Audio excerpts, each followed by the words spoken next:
Estamos en la segunda parte de la entrevista de los domingos de Portavoz Noticias. Nos acompaña Luis Larraín, expresidente de la Fundación Iguales. Le damos las gracias nuevamente. Y estábamos hablando de los argumentos en contra del matrimonio igualitario, que provienen en muchos casos de parte de la religión, ya sea católica, evangélica. Mira, quiero compartir contigo, además de los que ya te leí, lo que dice, por ejemplo, la revista Época en España. ¿Por qué no aprobar el matrimonio igualitario?, discutía. Porque desnaturaliza el concepto de matrimonio, le quita credibilidad y solidez al matrimonio. Peligra la civilización, decía, y a las personas homosexuales no les interesa el matrimonio porque son uniones breves e inestables. Revista Época de España. En Argentina, el diario Clarín, cuando discutía también el matrimonio igualitario, aprobarlo no en Argentina, que ya es ley, pero cuando se discutía, ¿qué decía el diario Clarín? Que el matrimonio igualitario genera un caos filiatorio en el registro de adopción. ¿Cómo es eso de tener dos madres o dos padres?, se preguntaba. Todo niño tiene derecho a un padre y una madre para su desarrollo integral. No necesitan casarse las personas homosexuales para regular su régimen patrimonial. Bastaría, por ejemplo, acudir a una notaría. Eso en argumentos en contra, también daba argumentos a favor, para ser estrictos. Pero ¿qué opinas tú respecto de estos argumentos? Creo que son bastante básicos y contradictorios. Por ejemplo, esto de que las parejas del mismo sexo son inestables, que lo ha dicho también la senadora Van Rieselberghe, es tremendamente ofensivo y no se basa en la realidad. ¿De dónde sacan esa información? Me gustaría saber. O este argumento de que desnaturaliza el matrimonio. El matrimonio es una institución social, cultural, no natural. En la naturaleza no existe el matrimonio. En la naturaleza existe el deseo sexual, existe la procreación, existen las relaciones sexuales, pero no existe el matrimonio. El matrimonio es una institución que el ser humano ha creado. Estos últimos días hemos también escuchado declaraciones como las de Piñera, que dice que el matrimonio es para procrear.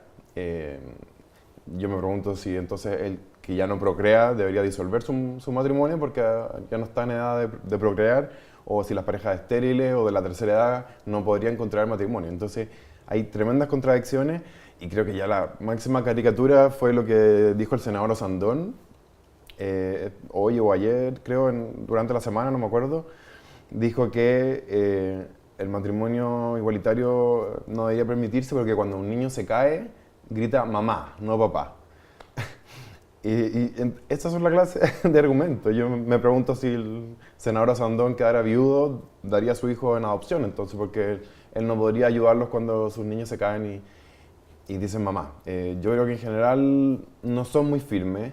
En general los abogados que han estudiado el tema, los académicos, creo que hay un bastante consenso, no consenso, pero sí hay una mayoría muy clara de que negar el matrimonio por orientación sexual es tan absurdo como haberlo negado en su minuto por pertenecer a una clase social o a una religión.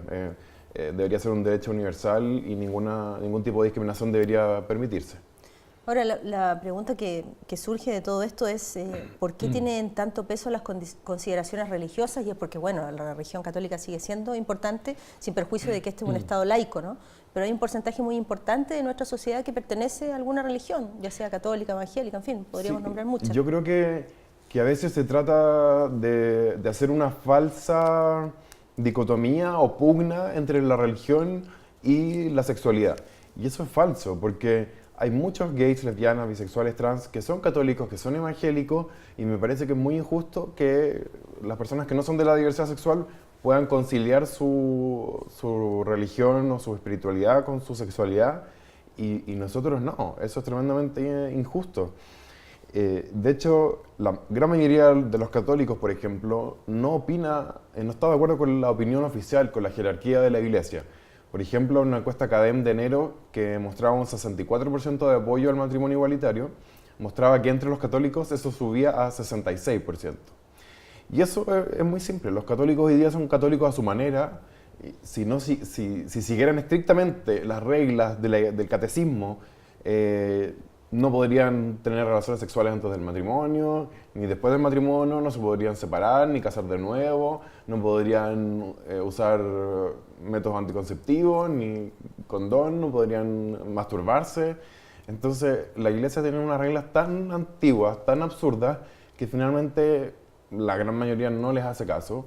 Y dentro de la misma iglesia también hay posiciones muy antagónicas, como las de algunos curas, como el Felipe Berríos, como Puga o Aldunate, que decían abiertamente estar a favor del matrimonio igualitario. Ahora, curiosamente, cuando se discutía acerca de matrimonio igualitario en Argentina, Jorge Bergoglio decía en aquel entonces que era una especie de guerra de Dios, que había que ponerse. Y que el diablo había metido la cola.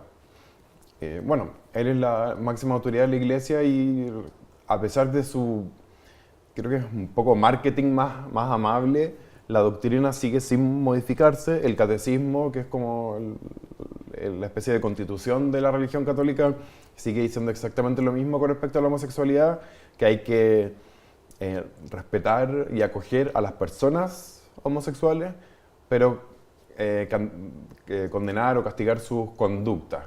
Y esa separación a mí me parece muy artificial, porque si uno tiene un deseo sexual, si uno tiene emociones, enamoramiento hacia una persona, pretender que hay un grupo de personas que tienen derecho a transformarlo en realidad y otros que no, es absurdo. Y además que el celibato hemos visto que cuando es voluntario dentro de los miembros de la iglesia, hay tantos casos en que no lo cumplen, y cómo se va a imponer en forma obligatoria a una cierta población porque es gay o lesbiana es realmente absurdo.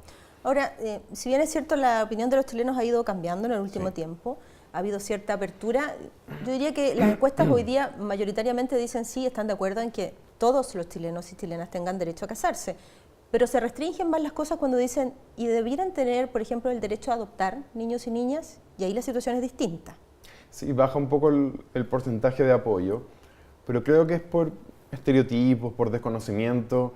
Yo creo que en su sano juicio nadie, por ejemplo, piensa realmente que un niño que hoy día tiene dos papás o dos mamás, porque las familias diversas no existen porque una ley los permite, sino que existen espontáneamente, como tu propia familia y también muchas otras familias que yo conozco.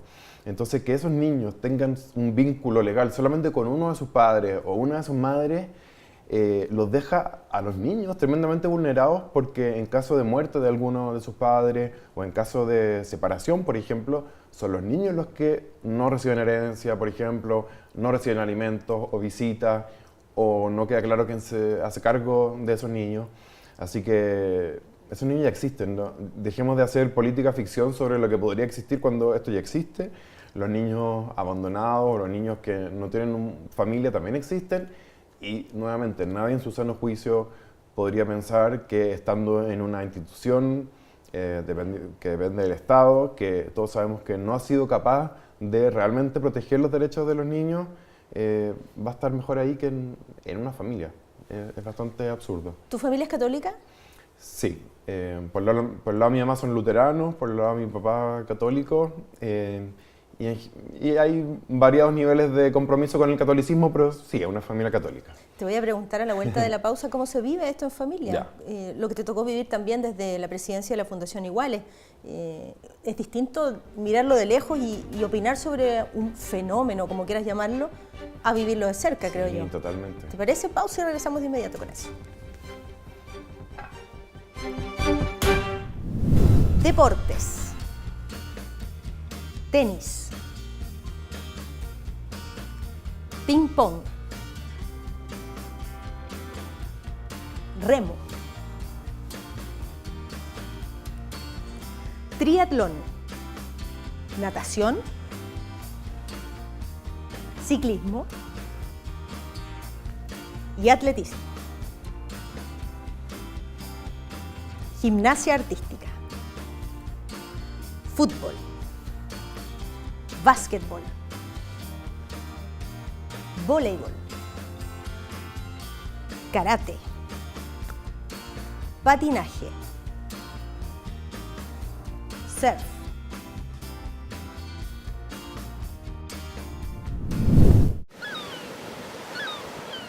¿Recuerdas lo que hiciste el verano pasado? Pero también recuerda que se luchó contra uno de los mega incendios más grandes registrados en nuestro país. No podemos dejar que esto vuelva a ocurrir.